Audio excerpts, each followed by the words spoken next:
that people-centric, people-focused, culture-first mentality is critically important to surround ourselves with the best. And then with that, we take the same discipline to the financial side. That's just not what we're actively promoting as our mission, is to get to 200 million or 300 million or 400 million in top line. It's like build great people, build great strategy, and those financial results take care of themselves. I'm your host, Nick McLean, and this is Ambition. My guest today says he is not creative and he is not a risk taker. He even says he doesn't have an entrepreneurial bone in his body. But he has broken the mold of the stagnant insurance industry and created an agency that serves specific niches within certain industries with a unique integration of technology and people. Andrew Gray is the founder and CEO of Virtus, an insurance brokerage and consulting firm in Overland Park, Kansas. I met Andrew while trying to place insurance at some of our portfolio companies, where I got the opportunity to get to know him and his whole firm. I was really impressed by his why and how he's grown the brokerage to the successful empire it is today. Despite his humble remarks, Andrew's success speaks for itself. His story is proof that these textbook ideals about being a creative risk taker with an entrepreneurial spirit are not prerequisites for success. As you'll learn through Andrew's story, starting and growing a business takes guts.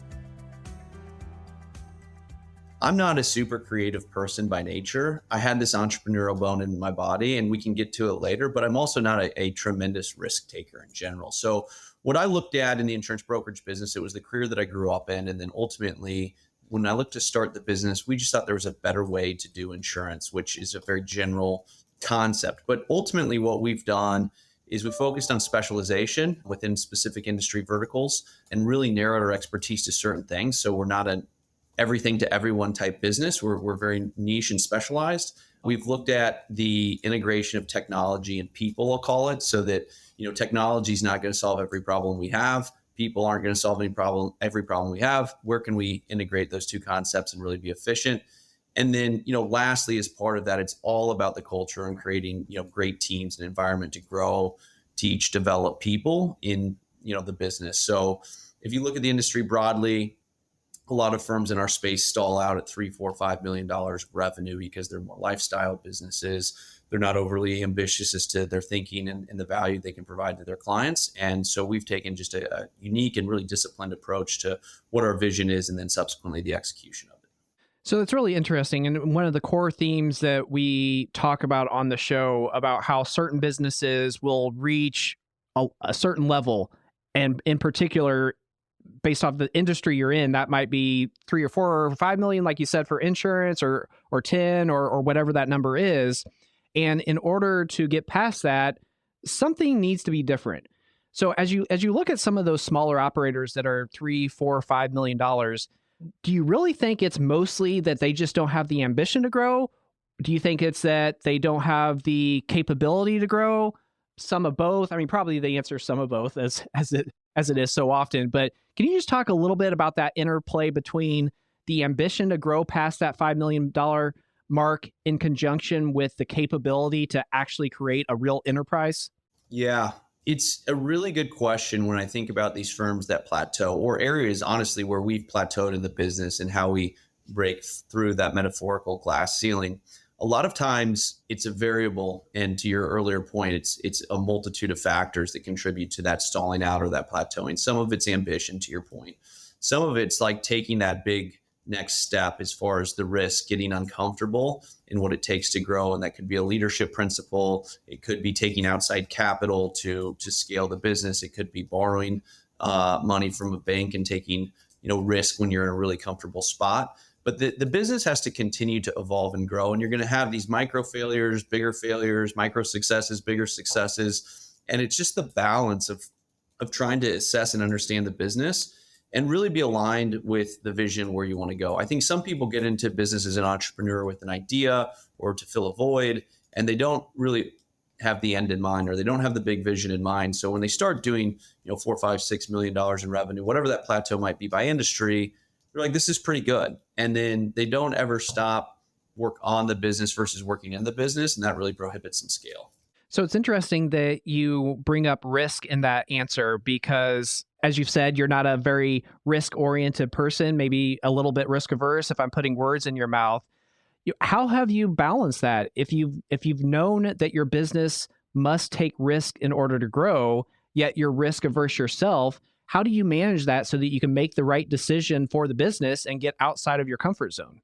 Yeah, it's a good question. I think calculated risk taking is the business that I'm in broadly, right? We're in the insurance and risk management business, but for sure, when I look at the overall business, having a calculated approach to what risks we take, you're never going to have 100% of the information you need to make a good decision. So at the end, you got 88, 90, 95% of the information you need to make a good decision on an initiative, a priority, an investment, whatever. That last 5 to 10% is the risk. And I try and limit that, as much as possible to make good qualified decisions.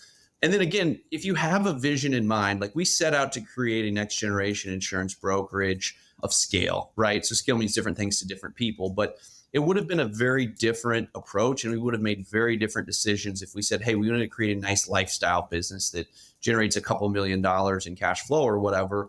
We've got a bigger vision than that. And it's not all about the dollars, of course, but a bigger vision of that. So that dictates the decisions, right? I've been, very specific about if you have a big goal, a big dream, a big vision, you make different decisions based on where you want to go. Whereas if you have a small dream or a small vision, again, you make more calculated decisions to what you want to accomplish. And neither's right or wrong. It's certainly a risk characteristic of the business. It's certainly an ambition. It's certainly, what do you sacrifice to get there? But I think that calculus helps make decisions.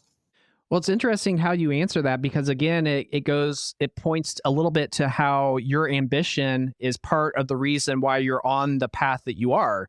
If your desire is to set up a lifestyle business and get to that $5 million mark, then you've achieved success. But it sounds like your goals are much larger than that. As you think about how Virtus continues to evolve, what is the ceiling for you guys? What is maybe not your end goal in terms of finances, but how do you communicate to your team what you want the business to look like, how you want it to continue to evolve? The evolution of the business, I think, has changed, and my mindset has changed as we've grown. We used to put very financially driven metrics to the business, which obviously we still do to scoreboard the business, financial health, all the things that you would expect. But our goals have evolved from, $100 million in top line or $250 million in top line into really focusing on the people and delivering excellence for our client. And ultimately, we think the byproduct of that, or actually have proven the byproduct of really focusing on building world-class teams, world-class execution, world-class strategy, you get to the financial goals and metrics faster than you do if those are simply the goals. An old coach of mine said something to the extent, I hope I don't butcher it, but something to the extent of, you can play a terrible football game and still win the game. You can also win the game or lose the game and play a great game. And so we're trying to play a great game, if you will. And we think the financial metrics will take care of themselves. And that's all part of the bigger strategy. So we look at, we've got benchmarks from a financial perspective that we certainly share with our team just to again, keep scoreboard. People care about that thing or that type of thing. But most importantly, we're focused really intimately on developing professionals and being able to execute and deliver really high quality results to our clients. And ultimately, those financial objectives come into sight. We do think scale in the insurance brokerage is important for various reasons, really focused on our ability to invest in technology and other resources. Scale is a relative term. So that was an ambiguous answer, but we think, and have conviction and built into our culture that doing the right thing by our people, developing teams, people strategy, really, ultimately achieves the outcome and that financial result that we want. I mean, I know you always have been a people first person. So I know that starting off, it was never the situation where you didn't care about people or anything. It was all about finances and whatnot. However, throughout the growth, I just am curious if at the beginning it was this desire to focus on the people, but also the finances. And then as you grew, you just doubled down on the people. And like you said, just let the finances kind of sort themselves out. Is that a fair representation of how your approach has changed, or not necessarily? Yeah, no, I think you've got to be really good at everything, right? So, people drive the business, people drive industry, people, drive the world, if you will. So my favorite core value of 3 core values in the business, my favorite one is One Virtus. And I'll just paint a little picture through a story here. So We're on what I call Virtus 3.0. Virtus 1.0 was basically the solo entrepreneur journey. It was just Andrew's going to throw this business on his back and get to that first $5 million. And of course, we had other people contributing and working really hard at the time. But, we got to a threshold or a plateau, if you will, that I couldn't take it no further. I was working 100-hour weeks. We were, quote unquote, making progress and being successful, but it was basically the solo journey. Version 2.0, we took in capital investment, which we can get to later. And we said, this is where we set our ambition to grow a big business. We scaled the business very quickly. We 6X'd the business in about 4.5 years.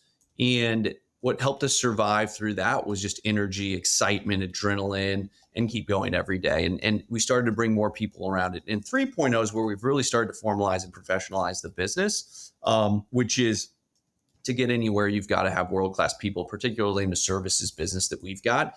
And with just, demographics of the country, certainly demographics in the insurance space, we have to develop and bring in people to the industry, develop them, and ultimately, give them the opportunity to scale within the business. So that people-centric, people-focused, culture-first mentality is critically important to surround ourselves with the best. And then with that, we take the same discipline to the financial side. That's just not what we're actively promoting as our mission, is to get to 200 million or 300 million or 400 million in top line. It's like build great people, build great strategy, and those financial results take care of themselves. Great answer. I knew you didn't completely disregard the financials. So it's just interesting to hear how you personally approach the need to, like you said, be good at everything. Let me profile that because I think it's part of the question. In the beginning of the business, I'm a finance guy by background, and everything was financially driven, numbers, metrics, so on and so forth, process, procedure. And you realize that you can't accomplish any of that without having the right people in the right seats, inspiring and motivating them. So we have promoted goals historically that were revenue driven or earnings driven or something like that. And it often would fall on deaf ears. Certainly the leadership team cares immensely, things of that nature. And it's not that people don't care. It's just that they don't understand exactly how they can impact that.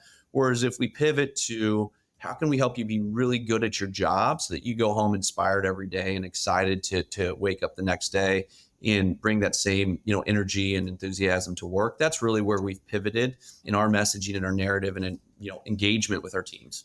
Well, it's really interesting. We work with a lot of, for lack of a better term, widget manufacturers. So I hate to put you on the spot like here because you're not the president of a widget manufacturer. But if your team was made up of folks that run machines and produce parts, I agree. Having them motivated and wanting to be there and be excited about their work is still critical. Do you feel like that would be a harder proposition for the quote unquote widget manufacturer? Do you feel like you're in an easier position being in insurance to get your team excited? What are your thoughts there? Well, I'm completely unqualified to answer the question, so I'll answer it anyway. I think by human nature, Bob Chapman from Barry Wehmiller wrote this book, Everybody Matters or Everyone Matters, which basically is some of the premise for how we think about the teams and the development strategy that we've put in place for our people. And so I think it's transferable across industry, if you will. And you've just got to find for the people, whether they're manufacturing widgets, whether they're attorneys, whether they're, in the insurance industry like we are, what motivates and excites them to develop and grow. I also think it's important to understand that not every business is for every person, right? There are certainly businesses, whether they're, a large business that's relatively stagnant or an entrepreneurial business that's 2, 3, 4 people, that it's a different profile of person that gets energy from working within those businesses. And so I think there is a way to thread that needle, again, being unqualified to answer the question, but to gamify, motivate, excite, bring enthusiasm to those teams, even if they're just pushing a press every day versus the more maybe cerebral work that our team's doing with respect to consulting and brokerage strategy. Very helpful. I appreciate you going out on a limb there, speaking about manufacturing firms when you don't have the direct experience. So thank you for that. You'll always get an opinion. It's just potentially wrong. Well, it's your opinion. So thoroughly wrong. One thing I've noticed about the company is that you've decided to focus in on certain industries or even sub-industries. As I look at our company, 4 Pillars, We're generally industry agnostic when it comes to the types of companies that we acquire. Part of the reason for that is we like the flexibility to be able to talk to a business owner, hear a good story, and really get excited about their business, even though it might not be in an industry that we like. As you think about that, though, if we were to specialize, we could hone our story, but we also lose out on certain opportunities if they aren't down the fairway, so to speak. Whenever you were thinking about the specialization that you wanted Virtus to have, was it a realization early on?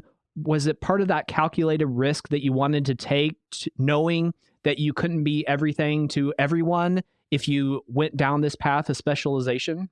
Yeah, I'll try and simplify it because it's a relatively long story in our thinking and our strategy. So the simplest way to put it is, if you've got a heart condition, do you want a generalist doctor working on it, or do you want a heart surgeon, right? And the answer is obviously you want a heart surgeon. The scale of the insurance business in general and the specific industry verticals that we're in is so massive that it's one of those scenarios. If you can get 1% or 2% of the market, you've got a hugely successful business. And so the approachable or addressable market is huge. And what we found is insurance brokerage or distribution, which we do, has largely been done the same for the last 200 years. And let's take the last 50 years. People would generally sell insurance to, their network, their local network, someone they knew from their kid's school, their church, the gym, their country club. And it could be anything from a flower shop to a bank to a construction company.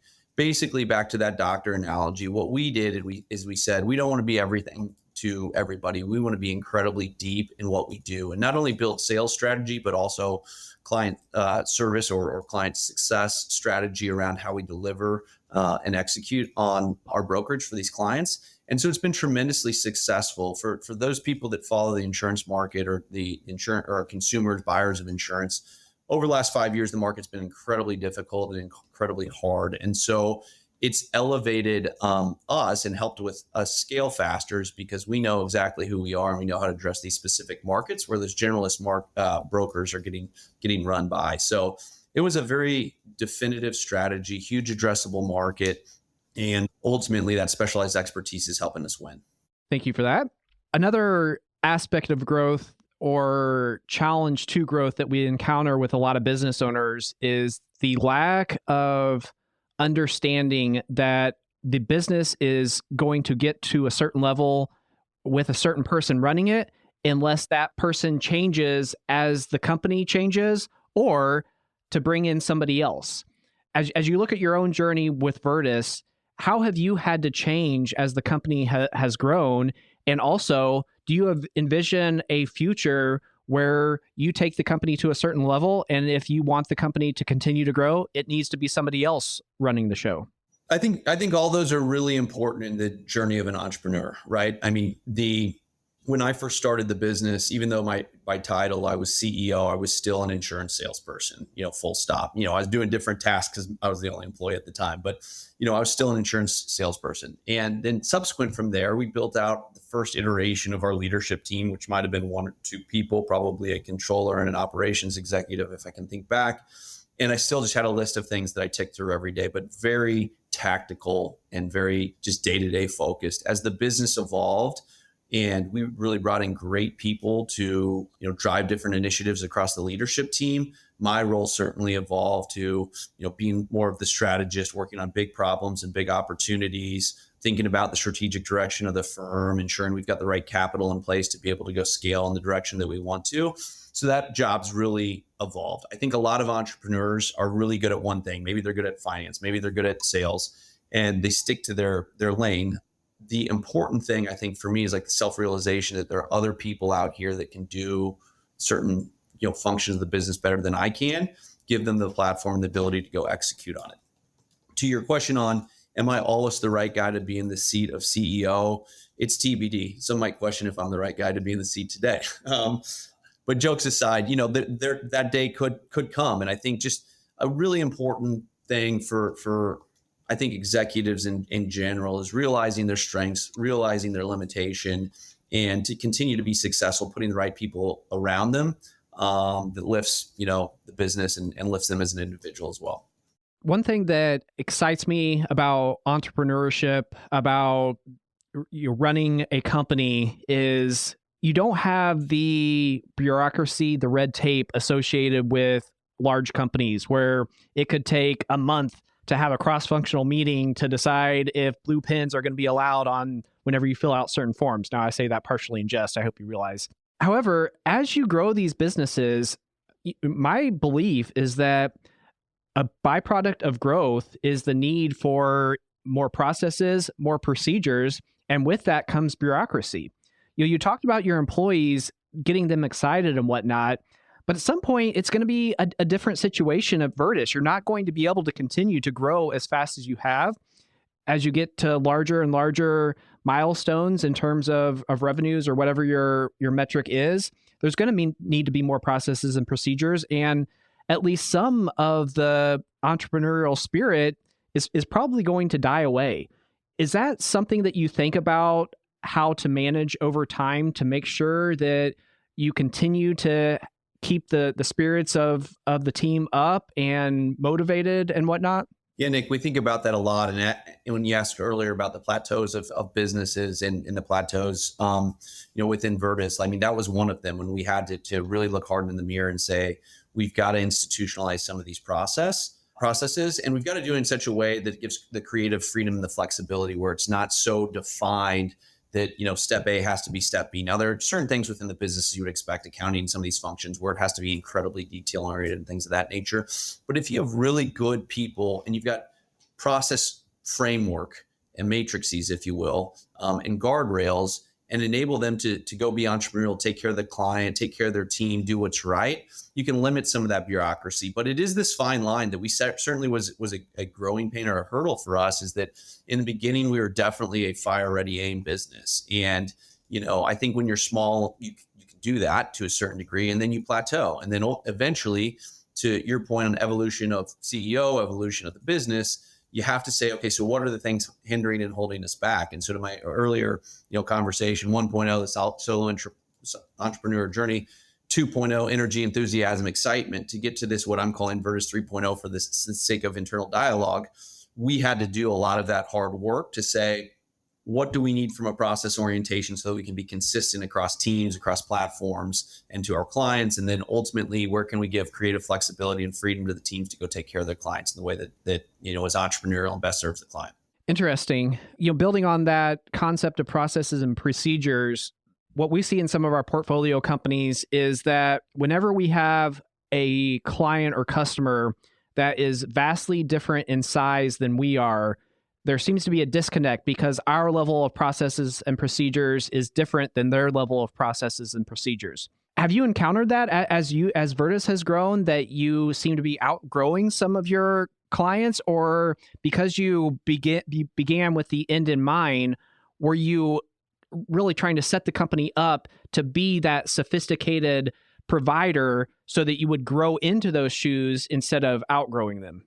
I would say some of both. I think when you think about where we sit in the insurance ecosystem, so we're in the distribution or the brokerage world. So we've got insurance carrier partners that are massive that we deal with, and bureaucratic most or some of the time, and process and procedure, which has gotten them, to where they are. They're, in most cases successful and large. We sit in the middle as distribution, and then we have clients, largely we're in the latter of what you described, where we built the business focusing on a client profile in the middle market because we thought it was underserved and where our specialization could add value. But all the time we're dealing with a confluence of different variables, right? Like we have clients that were once small and got very big and went through some of the same growth hurdles and opportunities that we went through and are keeping up. We have clients that got very big without process and orientation, and we've had clients that stay small. So I think it's every client's going to be unique. There are certainly, we're at a stage now where in the beginning, like we just needed to make payroll. So we would take, any and all client. I'd say we've certainly transitioned away from that and have definitive value proposition for, the specific group of clientele. And on the insurance side, on the insurance carrier side, right, the carriers have been tremendously successful in what they do over a long duration, for the most part. And so to manage businesses that scale, I don't have experience on, but you do have to have more rigid process and procedure to manage such a huge organization. So that dynamic between client, us, and large corporate insurance carriers is one that we have challenges and create opportunities every day. From the outside looking in, I would say the trajectory of your growth has just looked like a straight line up, or maybe even a hockey stick. Yeah, straight lines not being generous enough. However, as we all know, that's the outside looking in, and there's always more struggle when you're trying to grow that business. In thinking about other business owners that are listening to this that are stuck at that plateau, but want to grow and are again struggling. Can you share about some of the struggles that you face that you've had to overcome, just to highlight the fact that even though it might look easy from the outside, it's really been a heck of a lot of work, a lot of failures, a lot of setbacks, but you powered through those and have continued to grow? Nick, it's a great question. And I think that I typically, when I talk to people that want to be entrepreneurial, not yet entrepreneurial, it is not a path for most people, I would say, because it's challenging. And we get now, the commentary that you just said, and obviously the insight that you have in running some of your own businesses is from the outside looking in. Everyone says, oh, you're an overnight success. Look how great it is. We're 10 years into this business, and in 10 years, I've probably had 9 years worth of sleepless nights, right? And there are various things that are opportunities. I want to make sure we don't, screw this up because we're in such a good spot in the opportunity or in challenges and stresses. And I think that, the entrepreneurial journey has been glamorized by, some of the huge successes that Silicon Valley and otherwise have had. And so you've got to be so disciplined and excited and just stubborn about what you want to accomplish to be able to do it. So I caveat, before I answer your question with that's kind of my worldview. And I would size it up to this more than like a material, like fall on your face story, but it is a game of like micro setbacks and micro successes. And then every once in a while, you'll have that pop of great success or that setback of quote unquote failure, but you just got to keep moving and making progress. So specific to your question, right? Like you'll have great people that leave for good reasons or for bad reasons. I'll give you a quick, for instance, the technology within the insurance brokerage community is pretty poor. I mean, not pretty poor. It's a simplifying. It's very poor. And it's really two systems control a bulk majority of the ERP for agency management. And we set out to build our own. We invested 7 figures to build our own technology platform. We got about 14 months into it and scrapped the deal. We just couldn't get to the spot where we were in a position that we were providing better technology to our teams than we could buy off the shelf, even with the standard of what the shelf was. So those are things that I think in business, you just have to, have a tough gut and stomach, because ultimately it was sunk cost, not throwing good money after bad. And we had to make a decision 14 months into it, not only on the money side, but we had spent so much time. We had built huge emotional connection and excitement about building a better technology. And we largely had to table it. Now it's still an initiative. We think, next go around, we can do it better and smarter. But in the near term, we need to just kind of like stabilize, our internal strategy. And so that's a deal that I think if you don't have the gut or the stomach to be an entrepreneur, you just dwell on. You can't dwell on these things. What did we learn? How do we do it better the next time and keep moving?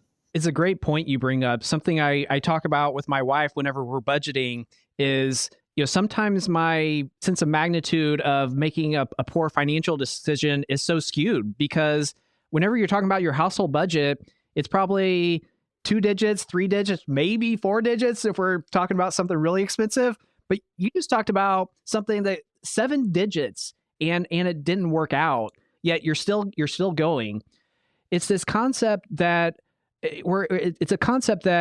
how do you think about those big expenses, knowing that they could be failures, versus the desire to be efficient with your capital, knowing that you have some outside investors? Because I know most investors are going to want you to spend the money where you need to, but there's still that risk, there's still that challenge, and at the end of the day, the buck stops with you. And if you make a mistake one time, is that going to lead you to not making the step that you need the next time whenever the opportunity presents itself? Yeah, it's that risk calculus we talked about earlier, right? Where you try to, garner all the information available on whatever decision it is and understand the competitive dynamics of what's going on given the situation. And then, you've got to ultimately have that risk tolerance as an entrepreneur. And most of what I'm trying to do as a manager of this business is to mitigate, the risk as much as possible, outsize the return for the investment. And so you do get a little gun shy, I'd say, and you've got to have the conviction, again, to reverse engineer. What did we learn? How would we do it differently? How do we think about the world differently, now that we had this failure? And it could be in people, it could be in, investment in technology, M&A, which we've done a bunch of. And all of those things ultimately help drive, your thinking. And if you're really doing it well, rather than dwell on what went wrong, how do you do it better the next time is really the key learning. And I also think, again, based on what the outcome you want to achieve in the business is, that dictates how big of swings you take, right? So a 7-figure miss on technology that could have had a, 9-figure impact on the business. I'm making these things up. I'll do again, right? And the next time I do it, I want to make sure that we're more thoughtful. We know what we missed on the first time, and we can do it better and more efficiently. We partner with the right, outside firms and things of that nature. But, again, my outcome is not to sell the firm anytime soon. We've got a long duration, and we want to build like an industry changing firm. So I'm comfortable with some of those big swings. Yep, absolutely. We could have a whole episode on taking in outside capital, but there's a specific area that I would like to focus on just to get your input, because it's actually part of the strategy of 4 pillars, actually. Even though this might not benefit me directly, because it might lead to other business owners getting to know other private equity firms. But what I am trying to impart on business owners, at least partly, is that one way that you can ensure a successful transaction whenever you're selling your business is to get to know your potential buyer, not just through a bank process, but over weeks, over months, maybe even over years. As you think about the capital that you brought into Virtus, did you get to know your buyer? How has that relationship been? Can you just opine a little bit on the concept of getting to know your investor? Yeah, I think it's critically important. And there's some things that I would do differently in the process that I hopefully can educate some of your audience here. So we've got a fantastic partner, which is a family office called Agman out of Chicago. They started as a client. So we had some exposure to them and got to know them because they were a client of ours in our private capital group. And ultimately, I didn't do enough diligence because I didn't know what I didn't know, but they turned out to be fantastic and probably some of the best partners you could ask for, in that they are really investing behind the entrepreneur, right? And so in our vision, in our strategy, and they, empower us for growth. They recognize, because they've backed a bunch of entrepreneurs, that there's going to be setbacks, like I just talked on in the technology setback. And if you're going to take, have a big ambitious vision, you're going to take swings. And the goal is to obviously get it right, but there are circumstances and unforeseen issues that prevent you from doing that. So making sure that you've got a good alignment with your partner is critically important. I also think for the stage of business we were when they are invested, which is still relatively small, they knew we didn't have all the financial reporting, best practices in place. And they gave us, 1, some education on that too, which is incredibly helpful. And 2, some leniency, right? Where you hear some horror stories where outside investors will come in and want weekly reports and monthly board meetings and things of that nature, which for us would not have worked. It would have performed very poorly. Now, different stages of businesses, maybe that's more important, but certainly where we were and where we're going, having alignment with them in the vision, the big picture, their understanding and recognition that there will be bumps along the road. It's not, the hockey stick all the time. You do plateau and go back up and things like that, has been critically important. So to your audience who might be considering outside capital, like, very critically important, for my opinion, to understand not only the dynamic of how the capital comes into the business and the complex structures that can come with that, but also how they work with their management teams. What's their strategy? What's their level of risk tolerance? Things of that nature, to really ensure alignment. And I do think for maybe this is a promote for you, but outside capital can be tremendously helpful to scale your business without like relinquishing a lot of the ownership 1 or 2 management responsibilities. You just have to make sure that you partner with the right people. I completely agree. Just like with insurance brokerages, so much of success or failure, happiness or frustration is finding the right partners to work with. And One thing I would say, my business partner and I talk about different measures of success. And one of our measures of success is being able to do business with people that we want to, as opposed to being forced to do business with certain people just because you need the revenue. Not being critical at all. We've all been there. I've been there, that you don't want to take on that certain client or whatever because you don't get the right feeling or whatever. But it's getting to the point where you can be more thoughtful and strategic about the type of customer that's not only going to work best for your company, but it's just going to be fun to work with instead of dreading going into the office every day. Yeah, that's certainly the privilege of really growing high performing businesses, which, familiar with you guys and what you've done and certainly what we've tried to do and believe that we're accomplishing day by day is it's really a privilege to be able to dictates the wrong word, but set yourself up to do business with the people that you want to be able to do business with and vice versa, right? And it makes it a lot more fun. And then two, if that alignment's right, it makes business easier. So totally agree. And I've got some buddies, listen, to your point, we've all been in that same spot where, when you're first starting, payroll's coming in 2 weeks or, end of the month or whatever, and you've got a client that you want to fire, but you know that they're going to pay you the next X amount of dollars to get you through, you take it. But certainly as the business evolves and you've got, value proposition that's respected and appreciated in the market, you can dictate or at least have a better grasp on the clients you bring on. Mm-hmm. As we draw to a close, I want to give some airtime to potential clients of yours out there. To any of the business owners listening, what would you tell them in terms of advice or counsel if they don't feel like their broker is really working for them? It's more of just a cost on the income statement. What types of situations should serve as not red flags, but warnings that perhaps they need to seek out somebody like Virtus to improve their insurance coverage and the relationship they have with their broker? Yeah, so I'll do a top level commercial first for what we do, and then I'll talk a little bit about how we do it and how that strategy was formulated. So as I said earlier, we are very narrowly focused into niche industries. So we're in real estate, we're in private equity, we're in construction, and we're in hospitality. And the best analogy that I use is we're in business to help management teams and leaders make good decisions, very simply put. And as we think about the, kind of three pillars of a business, one being your banker, your accountant, your lawyer, we like to put insurance in as that fourth pillar and really utilize it as an asset to help, one, protect your business, and then two, grow your business. And I'll give a quick story as to what really formulated my thinking about this. So when I was very new to running Virtus, we had to bring in managed services to run our IT and our technology. I'm not a technologist by any means. And so I sat through probably 3 or 4 pitch meetings and I just nodded my head and I had no idea what these people were talking about. Cloud, servers, whatever. I can't even tell you the words. And so at the end of the last meeting, I don't think I was frustrated, but I was just being a first-time executive nodding my head. I said, I got to stop you guys. I have no idea what you're talking about. Can you just simplify this to me in a way which I can understand it and I can make decision? And so we've taken that same approach to insurance, right? Like it's become more and more complex. The world has become more and more litigious. It's become a bigger and bigger line item on the income statement. And so really what we want to do is educate the client. And so all we do is we gather all the information as it pertains to their insurance, and we do an assessment that says, this is what you got, this is what we think about what you got, and this is what we would do differently if we were in your shoes.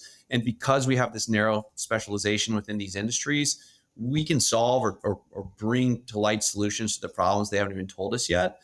And so really that's, our approach and our mentality is just help people make good decisions. And to your earlier commentary around turning away clients or not doing business with people you don't want to do it with, like we have huge conviction in our approach and that it's the best approach. And subsequently, there are people that like, just bring me a bid. And we're like, you're not the right type of client for us. If you want to understand what you're doing and how you can optimize it, we're the right broker for you. If you simply want to try and get the lowest price, I can get you the lowest price, put $1 million deductible on there, cut out all the terms, get you the lowest price, which some people might want. But really, it's just that education to help them make qualified decisions. So that's my plug. It's pretty conceptual in nature. There's no silver bullet in this industry. So it's really just about consulting and helping guys like yourself make good decisions in what you're doing. I appreciate that. For folks that would like to learn more about Virtus, should they head to your website? And if so, what is that? Should they reach out to someone on your team directly? Yeah, I think virtusinsurance.com is our website. You can go by industry vertical and identify the right person. I'm on LinkedIn. You can always find me, ping me. We've got an active presence on all social. So any of the Virtus pages, you'll be brought up to speed on what's going on. But yeah, I mean, I'm super responsive and hope that our teams will be too. So certainly don't hesitate to reach out. And if it's simple as just education on what you're doing, and if we can be helpful, we'd be happy to help. Last question, softball really. If there's anything else that you would like the listeners to hear, now's your opportunity to speak about that. The only thing I would say is I qualified, entrepreneurship's not for everybody earlier, but if it's in your heart and your passion, go take a swing, right? Like, it's been incredibly rewarding for myself, and I just have such passion for what we do every day. And if you're toying with it, I think, making sure that you're qualifying the road and how difficult it can be, the reward is just as great on the other side. Andrew created Virtus with drive and passion, keeping it from plateauing and institutionalizing new processes and procedures and building a strong, loyal team. I loved Andrew's analogy that you can play a terrible football game and still win, or you can lose after playing a great game. His approach to wanting to play a great game and not always worrying about winning is what makes him an excellent leader. Taking it slow to build the right culture and develop the right teams and strategy can feel challenging, but reframing it as taking your time to achieve the outcome that you want puts it into perspective. If you were inspired by this episode of Ambition, please share it with a friend or colleague. Thanks for listening.